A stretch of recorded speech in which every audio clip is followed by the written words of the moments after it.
ഈശോയുടെ അടുത്ത് ഞാനിങ്ങനെ സംസാരിക്കുന്നതിന് ഞാനൊരു ഡയറി ഇങ്ങനെ വെച്ചിട്ടുണ്ട്. ഒരു താങ്ക്സ് ഗിവിങ് മാസമായിട്ട് ഞാൻ തുടങ്ങിയതാണ്. പക്ഷെ ഞാനതിങ്ങനെ കണ്ടിന്യൂ ചെയ്തു പോവാണ്. സ്തുതിയായിരിക്കട്ടെ. ഞാൻ ഇന്ന് സംസാരിക്കാൻ പോകുന്നത് ഈശോയോടുള്ള എൻ്റെ സ്നേഹത്തെ പറ്റിയാണ്. അല്ലെങ്കിൽ ഈശോയുടെ ആ ഒരു സ്നേഹത്തിലേക്ക് ഞാനിങ്ങനെ വന്നു എന്ന് സംസാരിക്കാൻ വേണ്ടിയിട്ടാണ്. ഞാനങ്ങനെ ഭയങ്കരമായിട്ട് എന്ന് പറഞ്ഞാൽ ഈശോയുടെ ആത്മാർത്ഥമായിട്ട് ആദ്യം തൊട്ടേ ഒരു കണക്ഷൻ ഉണ്ടായിരുന്ന ഒരാളല്ല. അതെങ്ങനെയാണ് വന്നതെന്ന് വെച്ചാൽ, ഞാനിങ്ങനെ എല്ലാവരും പ്രാർത്ഥിക്കും, ഞാനും പ്രാർത്ഥിക്കും, അങ്ങനെയൊക്കെ ആയിരുന്നു ആദ്യം. പിന്നെ അതെങ്ങനെ വന്നതെന്ന് വെച്ചാൽ, ഞാൻ ഒമ്പതാം ക്ലാസ്സിലൊക്കെ പഠിച്ചുകൊണ്ടിരുന്നപ്പോൾ എനിക്ക് ഏറ്റവും ബുദ്ധിമുട്ടുള്ള വിഷയങ്ങളായിരുന്നു സയൻസും മാത്സും ഒക്കെ. അപ്പോൾ ആ ഒരു സമയത്ത് എനിക്ക് അത് ഫൈനൽ എക്സാമിൻ്റെ സമയമായി. അപ്പോൾ എനിക്ക് പഠിച്ചിട്ട് അങ്ങോട്ട് ഒക്കുന്നില്ല. അതായത് എനിക്ക് പാസ്സാവുമോ അങ്ങനെയൊക്കെ ഒരു പേടി, സയൻസിൻ്റെ ഒരു എക്സാം വന്നപ്പോൾ. അപ്പോൾ ഞാൻ അമ്മയുടെ അടുത്ത് പോയി പറഞ്ഞു. അമ്മയുടെ അടുത്തെല്ലാം ഷെയർ ചെയ്യും. അപ്പോൾ അമ്മയുടെ അടുത്ത് പോയി പറഞ്ഞപ്പോൾ അമ്മ പറഞ്ഞു, നീ എല്ലാം പഠിക്ക്, നിനക്ക് പറ്റുന്ന പോലെ എല്ലാം പഠിക്ക്, ബാക്കി നീ ഈശോയെ ഏൽപ്പിച്ചേക്ക് എന്ന് പറഞ്ഞു. അപ്പം ഞാൻ ഓർത്ത അത് കൊള്ളാമല്ലോ, നമ്മൾ പഠിക്കുന്നു ഈശോയെ ഏൽപ്പിക്കുന്നു അങ്ങനെ. അപ്പം ഞാൻ അങ്ങനെ ചെയ്തു. ഞാൻ പഠിച്ചു, ഈശോനെ ഏൽപ്പിച്ചു. അങ്ങനെ ആ പരീക്ഷ എനിക്ക് നന്നായി നല്ല മാർക്കോടുകൂടി പാസ്സാകാൻ പറ്റി. അപ്പോൾ പിന്നെ ഞാനിത് ഒരു ഹോബിയാക്കി. എനിക്ക് ചെയ്യാൻ പറ്റുന്ന എല്ലാം മാക്സിമം ചെയ്യും. എന്നിട്ട് പിന്നെ ഈശോയെ കൊടുത്തേക്കും, ബാക്കി ഈശോയെ സേഫാണല്ലോ, അങ്ങനെയുള്ളൊരു രീതിയിൽ. പിന്നെ ഞാനിങ്ങനെ ഓരോ കാര്യങ്ങളൊക്കെ അമ്മയുടെ അടുത്ത് ഇങ്ങനെ ഷെയർ ചെയ്യുമ്പോൾ അമ്മ എൻ്റെ അടുത്ത് പറയുമായിരുന്നു, ഈശോയുടെ അടുത്ത് ഇപ്പം നീ എൻ്റെ അടുത്ത് സംസാരിക്കുന്ന പോലെ ഈശോയുടെ അടുത്ത് സംസാരിക്കണം എന്ന് പറഞ്ഞു. അപ്പം ഞാൻ ഓർത്ത് ഈശോയുടെ അടുത്ത് നമുക്ക് അങ്ങനെ സംസാരിക്കാൻ പറ്റും. അങ്ങനെ ഞാൻ സംസാരിക്കാൻ തുടങ്ങി. സംസാരിച്ച് കഴിഞ്ഞപ്പം ഈശോയുടെ അടുത്ത് ഞാനൊരു ഫ്രണ്ടിനെ പോലെ സംസാരിക്കാൻ തുടങ്ങി.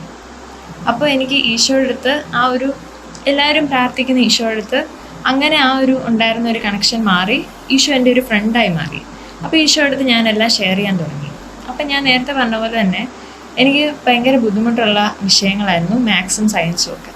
അപ്പോൾ 10ാം ക്ലാസ്സിൻ്റെ പരീക്ഷയൊക്കെ വന്നപ്പോൾ എങ്ങനെയാണ് അതിൻ്റെ മാർക്ക് കിട്ടുന്നത്, അത് ഭയങ്കര ബുദ്ധിമുട്ടായിരുന്നു എനിക്ക്, ഈ മാത്സും സയൻസും ഒക്കെ.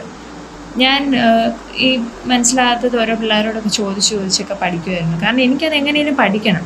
ഞാൻ വർക്ക് ചെയ്യുമായിരുന്നു, എന്തെങ്കിലുമൊക്കെ ചെയ്യാൻ ശ്രമിക്കുമായിരുന്നു, പക്ഷേ അങ്ങോട്ട് എത്തുന്നില്ല. അപ്പം ഞാൻ മറ്റേ ഈശോയുടെ അടുത്ത് കൊടുക്കുന്ന ഒരു പരിപാടി ഉണ്ടല്ലോ, നമ്മൾ പഠിക്കുന്നു ഈശോയുടെ അടുത്ത് കൊടുക്കുന്നു. അപ്പം അങ്ങനെ ഒരു ഇതിൽ ഞാൻ എന്നിട്ട് ഈശോനെ എല്ലാം ഏൽപ്പിച്ചു. 10ാം ക്ലാസ്സിൻ്റെ റിസൾട്ട് വന്നപ്പോൾ സയൻസ് ഏറ്റവും ബുദ്ധിമുട്ടുള്ള എനിക്ക് ഈശോ അവിടുത്തെ സയൻസ് ടോപ്പറാക്കി മാറ്റി തന്നെ. ആ ഒരു CBSEയുടെ ബോർഡ് എക്സാമിൻ്റെ സമയത്ത് സയൻസിന് ഞങ്ങളുടെ ആ ഒരു ബാച്ചിൽ ഏറ്റവും കൂടുതൽ മാർക്കുണ്ടായിരുന്ന ഒരാളാക്കി മാറ്റി തന്നെ. അതായത് സയൻസ് ബുദ്ധിമുട്ടുള്ള എന്നെ ഈശോ ഉയർത്തിയ ആ ഒരു ഈശോയുടെ കൃപ കൊണ്ട് മാത്രമാണ് എനിക്ക് അത്ര മാർക്ക് കിട്ടിയത്. അങ്ങനെ 10ാം ക്ലാസ് 92% കൂടി ഈശോയുടെ കൃപ കൊണ്ട് ഞാൻ പാസ്സായി. നമ്മുടെ കഴിവല്ല, നമ്മൾ വർക്ക് ചെയ്യാനുള്ളത് നമ്മൾ വർക്ക് ചെയ്യുന്നു, ബാക്കി ഈശോ ആണ് തരുന്നത്. പിന്നെ ഞാൻ +1 +2 ആണെങ്കിലും അത്യാവശ്യം നല്ല മാർക്കോടുകൂടി നല്ല പെർസെൻറ്റേജോടുകൂടി ഒക്കെ പാസ്സായി. പിന്നെ അത് കഴിഞ്ഞിട്ട് ഞാനൊരു അതായത് +2 എനിക്ക് 98% ഉണ്ടായിരുന്നു.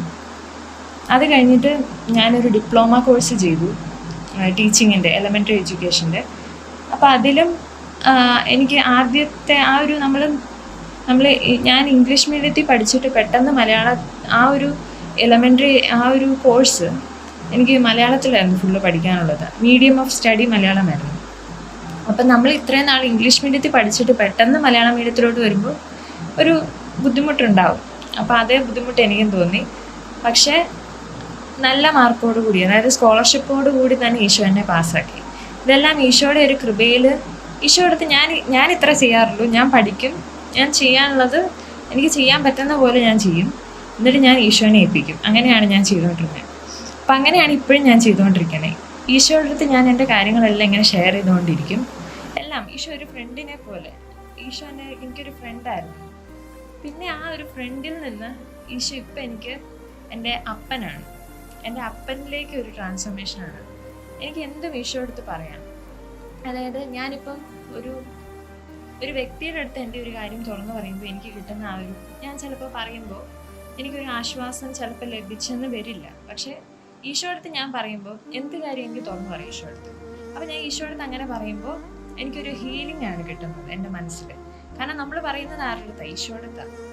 അതുപോലെ തന്നെ ഈശോയുടെ അടുത്ത് ഞാനിങ്ങനെ സംസാരിക്കുന്നതിന് ഞാനൊരു ഡയറി ഇങ്ങനെ വെച്ചിട്ടുണ്ട്, ഈശോയും ഞാനും കൂടെ സംസാരിക്കുന്നത്. അതായത് അതെങ്ങനെയാണ് ചെയ്യുന്നതെന്ന് വെച്ചാൽ എനിക്ക് ഈശോയുടെ അടുത്ത് ചോദിക്കാനുള്ള കാര്യം ഒരു ഡയറിയിൽ ഇങ്ങനെ ആ ഒരു പേജിൽ ഇങ്ങനെ എഴുതും. അത് കഴിഞ്ഞിട്ട് ഞാൻ ബൈബിൾ വായിച്ച് പ്രാർത്ഥിച്ച് വചനം എടുക്കും. അപ്പോൾ എനിക്ക് അതിന് ആ ഒരു സന്ദർഭത്തിന് കറക്റ്റായിട്ടുള്ള വചനമാണ് ഈശോ എനിക്ക് തരാറുള്ളത്.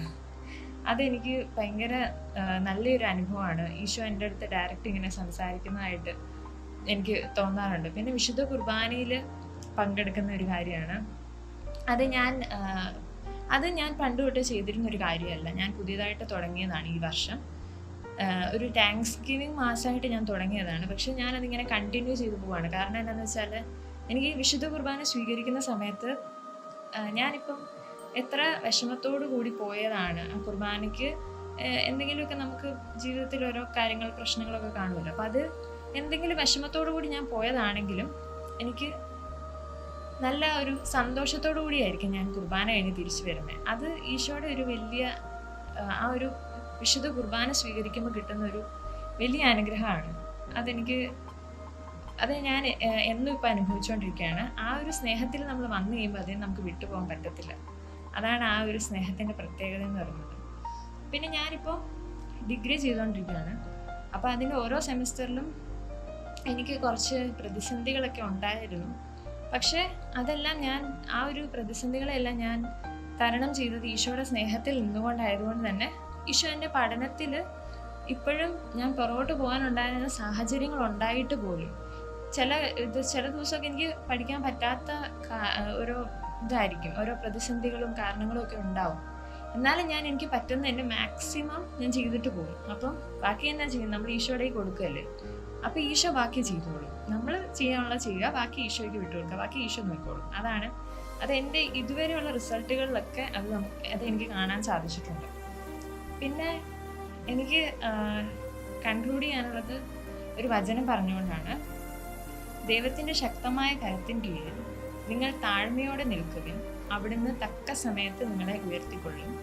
നിങ്ങളുടെ ഉത്കണ്ഠകളെല്ലാം അവിടുത്തെ ഏൽപ്പിക്കുവിൻ, അവിടുന്ന് നിങ്ങളുടെ കാര്യത്തിൽ ശ്രദ്ധാലുവാണ്. 1 പത്രോസ് 5:6. അതായത് എനിക്കൊരു തരാനുള്ളൊരു ചെറിയ സന്ദേശം എന്താണെന്ന് വെച്ചാൽ, നമ്മൾ ഈശോയുടെ കൈ പിടിച്ചങ്ങ് നടന്നാൽ മതി, ബാക്കി ഈശോ നമ്മളെ കൊണ്ടുപോയിക്കോളും. ഇപ്പം നമ്മുടെ ജീവിതത്തിൽ ചില കാര്യങ്ങളൊക്കെ നമ്മൾ ആഗ്രഹിക്കുമായിരിക്കും, അതങ്ങനെ നടക്കണം, അതങ്ങനെയാണ് നടക്കേണ്ടത് എന്നാണ് എൻ്റെ ആഗ്രഹമുണ്ടോ? ഈശോടുത്ത് പറഞ്ഞു. നമ്മൾ ഈശോടുത്ത് പറയാന്നുള്ളത് നമ്മുടെ കാര്യം. പിന്നെ നമുക്കത് വേണ്ടതാണോ അല്ലയോ, നമുക്കത് യോജിച്ചതാണോ അല്ലയോ എന്ന് ഈശോയ്ക്ക് നന്നായിട്ട് അറിയാം. അപ്പോൾ ഈശോ അത് നമുക്ക് ആവശ്യമുള്ളതാണെങ്കിൽ ഉറപ്പായിട്ടും ഈശോയുടെ കൈ പിടിച്ച് നടക്കുകയാണെങ്കിൽ ഉറപ്പായിട്ടും നമുക്ക് ആവശ്യമുള്ളതാണെങ്കിൽ ഈശോ അത് സാധിച്ചു തരും. നമുക്കത് ദോഷം ചെയ്യുന്നതാണെങ്കിൽ ഈശോ ഒരിക്കലും അത് ചെയ്യത്തില്ല. അത് നടക്കാതിരിക്കുമ്പോൾ നമ്മൾ വിഷമിക്കും. പക്ഷെ പിന്നീട് കുറച്ച് നാൾ കഴിയുമ്പോൾ നമ്മൾ തിരിഞ്ഞു നോക്കുമ്പോൾ നമുക്ക് മനസ്സിലാവും ഈശോ എന്തുകൊണ്ടാണ് ഇങ്ങനെ ചെയ്തത്. അപ്പം നമുക്ക് എല്ലാവർക്കും ഈശോയുടെ കൈ പിടിച്ച് മുന്നോട്ട് പോകാം. ഇതൊക്കെയാണ് എനിക്ക് പറയാനുള്ളത്. Thank you.